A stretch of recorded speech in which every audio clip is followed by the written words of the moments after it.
This is Bryce, who is one of the youth from our church that came on the mission trip. Told you you were going to be featured in my message, Bryce. So on Thursday, Bryce was working up on the roof and he stepped on a nail. And thankfully, it wasn't that bad of a wound. In fact, it barely went through. But he told me that he stepped on this nail, and I said, well, go take off your shoe, go check it out. And he did, and there was just a little bit of a puncture. So somebody tossed him up a first aid kit, that's what he has in his hand. And he wiped it with a sanitary wipe, put a Band-Aid on his wound, put his sock on, put his shoe on, and got back to work. Which was a good thing because that decision to be resilient allowed him to have the best day possible on that day. So getting back to work, being resilient, helped Bryce's day, but also helped us because we were working up on the roof and we needed his help. In life, things are going to go wrong. We know that, right? There's going to be interruptions and intrusions. There's going to be little accidents. There's going to be things that go wrong. The question is not, will things go wrong? The question is, how are we going to respond when things go wrong? Some of us might be resilient like Bryce is, and that's a good thing because we minimize the damage when life goes wrong. We minimize the damage for ourselves and we minimize the damage for others. Others of us, and I would include myself in this category, we respond in a way when life goes wrong that makes that little thing that went wrong pale in comparison to the damage that we create with our response. Anybody been there before? On Monday when we got back, the Monday that we got back, I was feeling pretty good because of the trip that we just had, preached at St. John's, and I was on my Monday morning, I worked from home that day, and I focused on writing my sermon. I got up extra early, I've been getting up really early on the ASP, I was up at like 6 a.m., prayed, was doing my thing, my day was going great, I had an image for how the day was going to go. And then there was an interruption around 10 o'clock, and an intrusion around 11 o'clock, and a few things, and I had the story of how my day was going to go. It was going to be really great, and then it just took a few bumps in the road, and I started telling this other story to myself about how my day was going to just be over, and how it just wasn't going to work out, and I started getting irritated and frustrated. One of the intrusions was my mom came over to lay mulch in my flower beds. Right? Yeah, I got upset about that. Okay? Again, if you didn't hear me, my mom, a lot of you met her, comes over to lay my mulch in my flower beds for me, and she wants just a little bit of help, and I am so like in this kind of mindset that, hey, I gotta write my sermon, it's the most important thing, how dare you interrupt me? And I mistreat my mother. I wish she was here so I could apologize. You see her, tell her I apologize. Later in the day, my little girl, you all know my little girl Sophia, she comes home. I was planning, I blocked out like an hour to play with her, but I had got like in this downward spiral. Hopefully somebody's been there before, so I'm not alone on this. And I wasn't my best self on that day. The whole week before on ASP, it was just one surprise and one setback after another. It's just, that's that kind of trip. And I roll with it. I think that those times when things went wrong brought out the best in me. But here I am in my comfort zone at my own house doing the thing I do all the time, and just a few bumps in the road gets me off my game. I mistreat my mother, and then my little girl comes home, pulls out 15 baby dolls out on the porch. Grace, one of her baby dolls, she informs me it's her birthday. Okay, right? So she's like doing the cutest thing ever, and I hung out. But if there was like 10 units of joy on the table for me to access, I was only to get at about 2. Because I was just like, I had a bad attitude. I was irritated. I was angry. And when I went back to writing my sermon, like, I couldn't get anything done. Downward spiral. So what's the difference here? Right? Why is it that sometimes we respond like Bryce and we deal with the problem, we get it over with as soon as possible, and we're back to work? We minimize the damage when life goes wrong. Why is it that other times it's just like a little bump, right? It's something we totally should be able to handle, and it causes us to downward spiral. And all of a sudden, the thing that really went wrong pales in comparison to our response that created a bunch of damage. So we're going to get at that today, and the way we're going to get at that is looking at Luke 9. If you were with us last week at St. John's, I preached from Luke 10, and at the beginning of Luke 10, Jesus selects 70 people to go do ministry on his behalf. He sends them out. In Luke 9, it starts in a similar way, but this time it's the 12 disciples. So before he ever sent out the 70 in Luke 10, he selects his 12 disciples, Peter, James, John, and the rest, all those guys. And he says, look, I want you to go out and do ministry on my behalf. And they go out, and they heal people, and they proclaim the gospel without Jesus' help. Success in ministry, right? I mean, something to be celebrated. We should be happy when there's success. And then they come back and they participate in a miracle that Jesus does, and things are going really, really well. And when things go well for us, we should celebrate. But Jesus, he launches into a teaching, which is interesting. I think he gives us insight in terms of kind of the dynamics at play for when things go right and when things go wrong. And he starts to teach us this. He says, anyone who intends to come with me has to let me lead. You're not in the Pharisee. I am. The reason that Jesus starts teaching this lesson in light of the success, the reason I think I thought of this in light of the success of our mission trip, is that our success has a downside. When things go right, there's a downside. We should celebrate when it goes right. There's a downside we need to be aware of. And that downside is that we begin to think, wrongly think, that we can control our circumstances and the outcomes of our actions. We can influence circumstances and outcomes, and we should. But when we're successful, it begins to appear that we can control the outcomes and the circumstances of our lives. And Jesus says, before you go too far down that road, let me give you a teaching about humility, about who's really in charge, because every time we're successful, every time we have something good that happens, the issue of pride surfaces. Pride is simply forgetting who's really in control. Pride tells us that we got this all under control, that our plan is the plan that should work out, that things should go according to our will. And we easily get lost in it. So Jesus starts to teach his disciples, you're not in the driver's seat, I am. He goes on. He says, don't run from suffering, embrace it. Follow me and I will show you how. Now, let me connect the dots between suffering, pride, and humility. The first thing that happens when we start to experience a little bit of pride, when we think we're in control, that we can control circumstances and outcomes, is that we try to avoid legitimate suffering. There's some suffering in life that we should absolutely avoid, right? Like accidents, like stepping on nails and other sorts of things. But there is some suffering in life that we just have to deal with. And what happened to me on that Monday was those intrusions, they represented a little bit of suffering. I had to change my plan, but I was unwilling to deal with that. I wouldn't embrace the fact that I needed to go ahead and deal with those intrusions and those interruptions. And so I compounded the problem. I made it worse. And Jesus is saying, don't run from something. Embrace it. Follow me and I'll show you how. Finally, self-sacrifice is the way, my way, to finding your true self. There's a benefit to embracing the suffering that you have to deal with. When you're willing to sacrifice yourself, sacrifice your agenda and your plan when life has those interruptions, when things go wrong. Because there's something that can happen. You not only minimize the damage, you might find who you really are. You might find greater capacity for who you are. This is a picture of Jordan. Jordan's up on the roof, and we're celebrating with the picture because Jordan does not like heights, do you, Jordan? And so to climb up that ladder represented very real suffering. Anybody else got an issue with heights in the room? Yeah, all right, Jordan, not alone. Okay. But Jordan knew that to have the full experience that was available on this mission trip, that suffering needed to be embraced.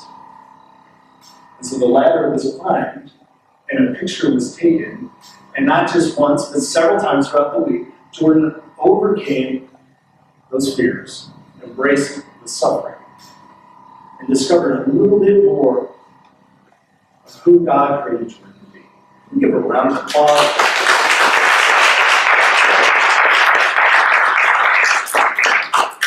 This is what it's all about. In order to find your true self, Jesus is teaching, you must embrace suffering. This takes humility, the opposite of pride. We can grow from it.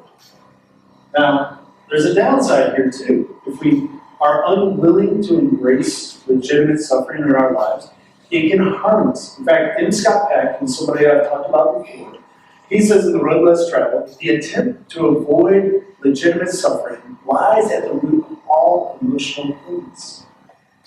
People develop emotional illness, according to Dr. Peck, because they're not willing to face some of the difficulties that are right in front of them. And over time, that compounds on it. And if you think about some of the biggest things you've dealt with, if you really trace it back, there was probably something that was suffering legitimate that you didn't want to deal with at the time. And so you avoided it. You didn't deal with it. It got bigger and bigger and bigger and bigger. And your ability to impact your world was diminished. And there's a downside. If we don't embrace suffering, we don't grow. And if we avoid the suffering that is legitimate, we lose effectiveness, we lose capacity.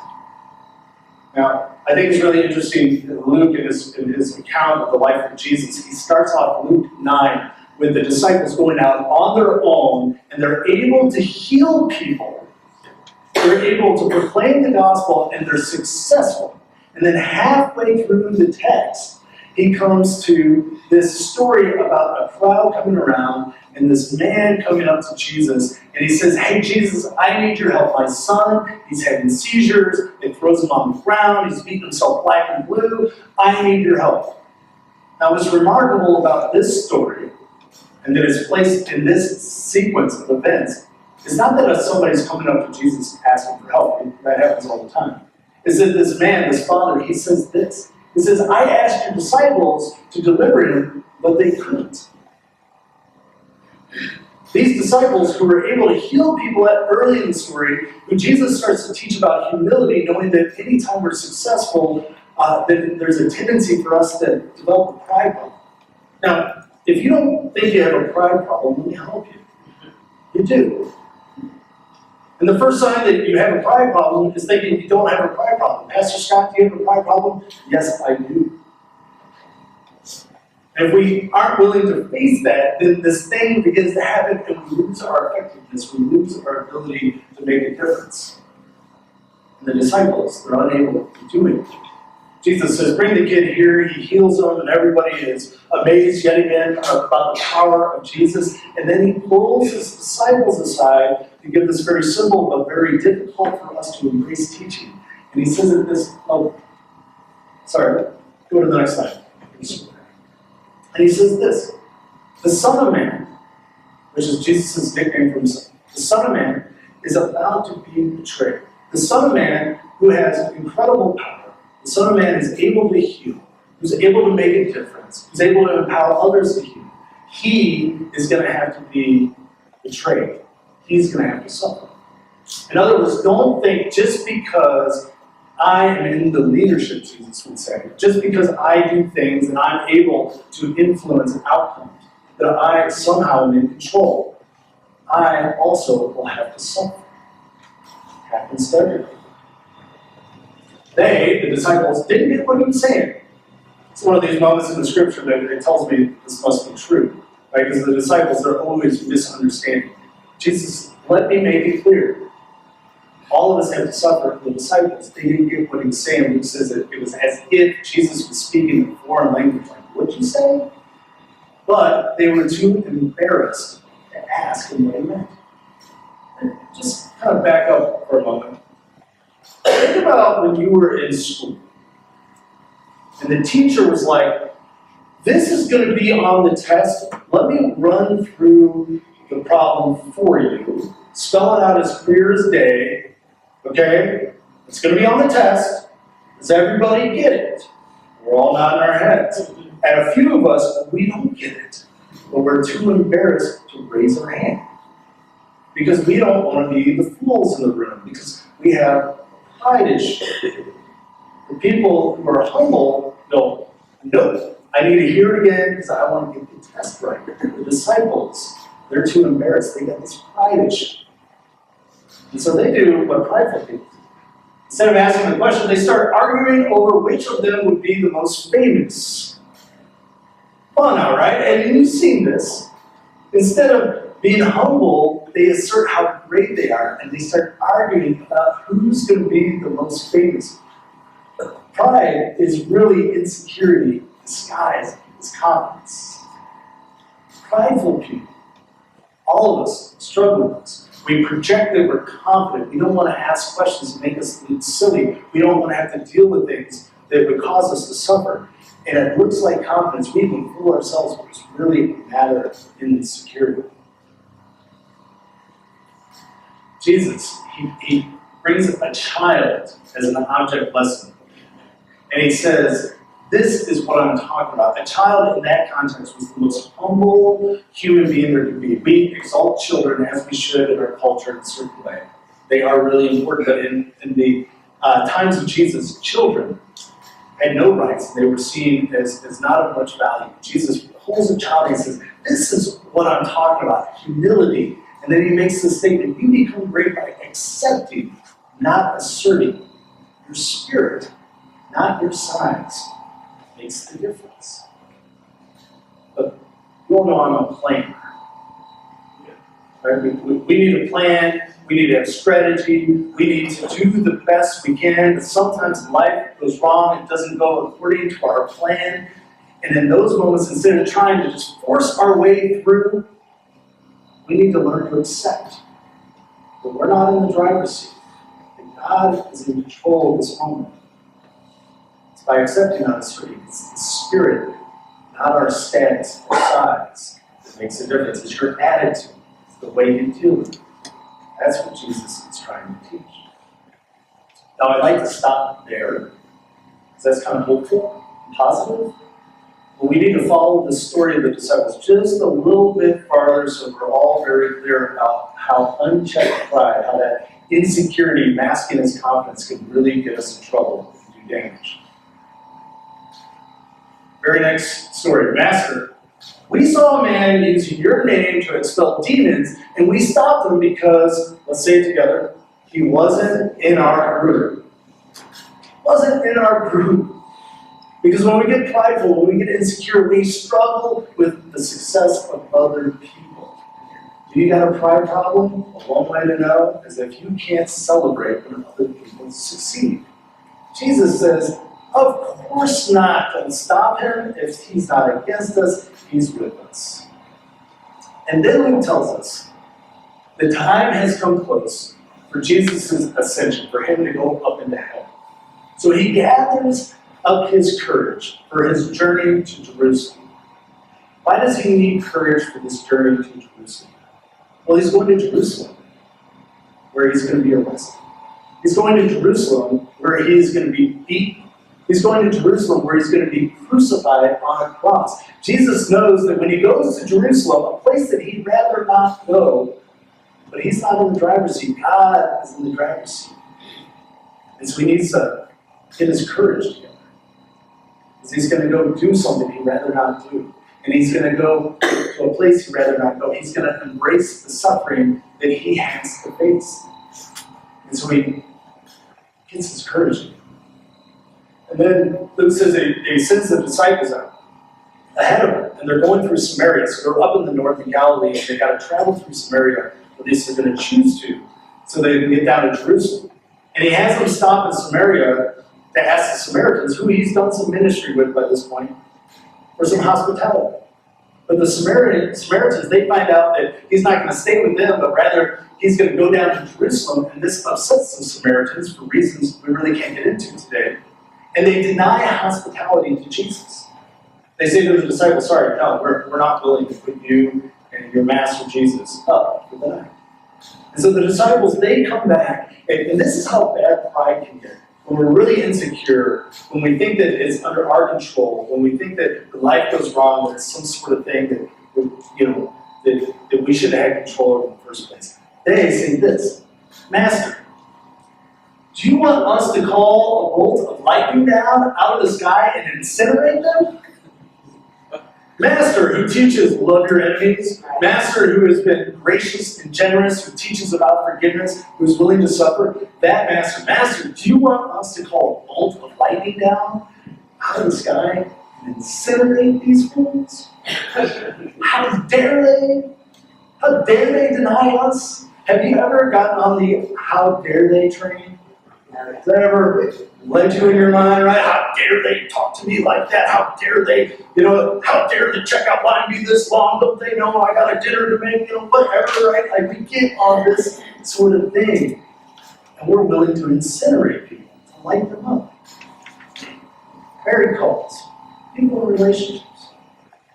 You ever come home and been more willing to incinerate your partner, burn them up with your blame thrower, you're just burning them up, telling them everything that they've done wrong and how they're the cause, and you're willing to do that rather than look at yourself and deal with the fact that sometimes life goes wrong and you just need to embrace it rather than insert yourself over it? Am I the only one that does that? Pride is a problem. When life goes wrong, it triggers our pride. And if you don't think you have a pride problem, let me help you. You do. We all do. But pride, it wants to stay hidden. It doesn't want us to talk about it. So we rather do almost anything else other than face that fact. Jesus wants to teach us something else.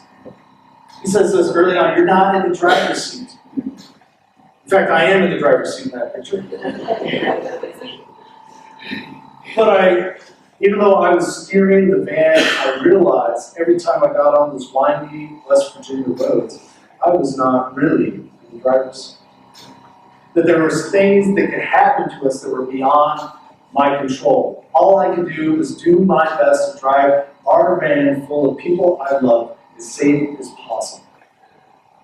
And trust God to do the rest. I was not in the driver's seat, and if I got that mixed up, didn't know who was really leading this thing, that was the moment that it became very dangerous. In the Sermon on the Mount, Jesus gives this teaching, and this is one of the Beatitudes, and we're going to finish with this, and I want you to see how his teaching about how we're supposed to be leads to a benefit. The Beatitudes, they have a teaching about our behavior, our attitude, and there's a benefit, there's a reward. In the case of humility, God blesses those who are humble, for they will inherit the whole earth. Inherit the whole earth, what does that mean? Well, when we're prideful, the opposite of humility. There's things that we're forced to do that we don't want to do. I don't want to be here. I shouldn't be here. I shouldn't have to work this job. I shouldn't have to put up with that person. I shouldn't have to be stuck in this traffic. And all of a sudden, we no longer are available to that moment. My day shouldn't have all these intrusions like it was on Monday. And by the time I got to the sweetest, most beautiful moment of the day, my little girl had a birthday party for her and all, I was barely available. But if I was humble, no matter where I am, that's exactly where God has placed me. No matter where I am, there's some purpose there. No matter what stage of life I'm in, no matter what is going on, God can use me in that moment. All of a sudden, the entire earth is mine. Doesn't matter where I am, what's going on, I'm showing up, letting God lead me, knowing who's in the driver's seat, and I'm on a hill. You don't just put a city anywhere.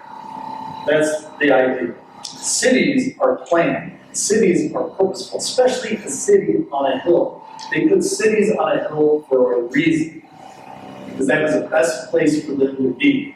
It was the best defensively, because they're able to build walls and have a strategic advantage. And it's the best place in terms of reaching people because you could see it because it was where? On a hill. And so when we say, I'm a city on a hill, which I know is maybe a little weird for you, I read the Bible all the time, so it makes sense to me. But this is a statement that says no matter what's going on in your life, I'm a city on a hill. If God has me, where God wants me, and if I become available to God in this moment, there's no telling where He might take me.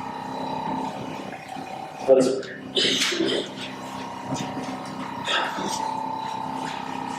God, we thank you for the successes of life. We hope to have more. We hope to be successful in our family lives, at our work. We hope to be successful in our finances, in our community, wherever our lives are. But God, help us to never allow our successes, the good things in life, to get us mixed up. To forget who is really driving the van, who is really in control. For God, when we assert your influence, your control in our lives, when we open our hearts to you, when we open ourselves to an abundant blessing, then we can become the kind of people that it doesn't matter where we are or what's going on. We become the kind of people that know you have us placed right where you want us. That there's something meaningful, joyful, purposeful right here, right now for us to do. So God, especially for those who are in a difficult place, where it feels like there is no purpose, where it feels like, how could this be where I am? Help them to hear Jesus' words. That they are a city on the hill, that you have them placed right where you want them, and that you will walk with them. That will allow you to lead. I pray this in the name of your Son, Jesus Christ. Amen.